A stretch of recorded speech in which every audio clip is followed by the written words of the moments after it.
Personal nga may bisita din sa dakbayan ang mga kawani sa Baybay City, Leyte Water District ni adtong Oktubre 15 aron sa pagdumala sa ilang benchmarking activity. Gani, mahitungod sa maayong implementasyon sa sewage treatment facility sa Bayawan ilang napilian nga himuon kining sumbanan. Matod pa ni Kyle Sililona nga gawa sa mga best practices nga ilang gisusi, gidayeg usab nila ang kalimpyo ug kahapsay sa syudad sa Bayawan. Niaring mi sa syudad sa Bayawan kay nag-benchmarking mi sa inyuha sewerage treatment plant sa Gawad Kalinga village, Fisherman's Village kay ang sewerage treatment facility sa Baybay City is in collaboration sa Baybay City Water District and sa local government unit of Baybay City is i-turn over na sa sa water district in mandates. So far it's one of the safest city na ako na visit. Good, it's very clean and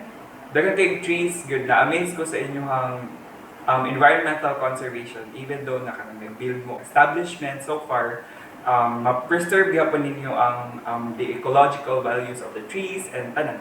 In behalf of the city of Baybay and Baybay City Water District, the way ang inyong mayor mo manage is same sa amo gihapon nga makig-collaborate yun siya of mga different organizations and kudos to the mayor of Bayawan City. Sa maong higayon, personal usab silang giabi-abi ni Assistant City Administrator Angelo Gasendo diin ilang gisugutan ang lain pang mga pinasahing programa nga ginatanyag sa dakbayan ug anaa usab si Bawad General Manager Alma Abrasaldo aron paghatag og giya sa Baybay City Water District sa ilang pagtukod ug pagdumala og sewage treatment facility. Kini si Rofami Politcher ang inyong news correspondent. Ibayaw Bayawan, kita ang Bayawan.